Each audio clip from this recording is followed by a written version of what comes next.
நண்பர்களுக்கு வணக்கம். இப்போ நம்ம வெங்காய பக்கோடா வந்து எப்படி செய்யுதுன்னு பார்க்கலாம். நான் வந்து ஒரு பெரிய வெங்காயத்தை வந்து சின்ன சின்னதாக இந்த மாதிரி பிரியாணிக்கு கட் பண்ணுற மாதிரி கட் பண்ணி வச்சுக்கோங்க. நான் ஒரு நல்ல பெரிய வெங்காயமாக வந்து நான் எடுத்துக்கிட்டேன். இப்போ இது கூட வந்து நம்ம என்னென்ன சேர்த்துடலான்னு பார்க்கலாம்.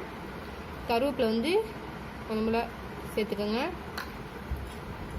இது கூடயே மல்லி இலை சேர்த்துக்கோங்க.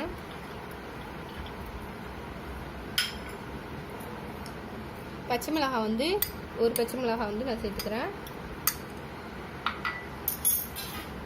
ஜீரகம், சோம்பு வந்து ஒரு 5-6 தான் நான் சேர்த்துருக்கேன். சீரகம் வந்து கொஞ்சம் மூளை தான் சேர்த்துருக்கேன். கூட ஒரு கப்பு கடலை மாவு வந்து சேர்த்துக்கோங்க.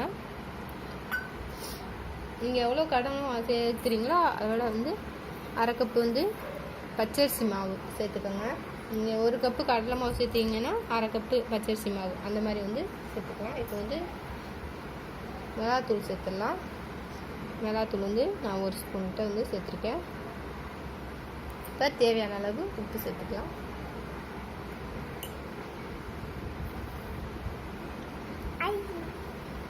இப்போ இதை எல்லாத்தையும் நல்லா பிசைஞ்சிடலாம். இப்போ இதில் கொஞ்சம் கொஞ்சமாக தண்ணி விட்டு பிசைஞ்சுக்கோங்க. நிறைய சேர்த்துறாதீங்க, ஏன்னா வெங்காயத்தில் வந்து உங்களுக்கு வந்து தண்ணி இருக்கும். கொஞ்சம் கொஞ்சமாக விட்டு பிசைஞ்சுக்கலாம். பாருங்கள், இந்த பதத்துக்கு பிசைஞ்சு எடுத்துக்கலாம். உங்களுக்கு வந்து தண்ணி அப்படியே அதிகமாகிடுச்சுன்னா கொஞ்சம் போல் கடலை மாவும் அரிசி மாவும் சேர்த்துக்கோங்க. கரெக்டான பதத்துக்கு வந்துடும். இப்போ வந்துட்டு நம்ம வந்து போட்டு எடுத்துக்கலாம்.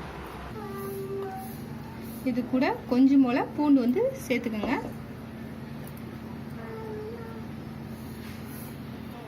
இது கூடயே நம்ம காய வச்சுருக்கோம்ல எண்ணெய், அதையும் கொஞ்சம் போல் சேர்த்துக்கோங்க. அப்படின்னா உங்களுக்கு நல்லா மொறு நல்லா வரும். இப்போ எல்லாத்தையும் நல்லா பிசைஞ்சிடலாம். இப்போ மிதமான சூட்டில் வச்சுட்டு சேர்த்தாப்பில் வந்து அப்படியே போட்டு எடுத்துக்கோங்க. அப்படியே ஒட்டி வரணும் இந்த மாதிரி சேர்த்தாப்பில் வந்து எல்லாத்தையும் போட்டு எடுத்துடலாம். பாருங்கள், வெங்காய பக்கோடா ரெடி ஆயிடுச்சு. நீங்கள் இந்த மாதிரி எடுத்தால் தான் நல்லா மொறுன்னு சூப்பராக இருக்கும்.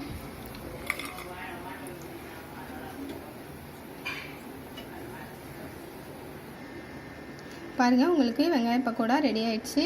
இந்த வீடியோ பிடிச்சிருந்தானா லைக் பண்ணுங்கள், ஷேர் பண்ணுங்கள், கமெண்ட் பண்ணுங்கள். இந்த பதிவை முழுமையாக பார்த்தவங்களுக்கு ரொம்ப தேங்க்ஸ்.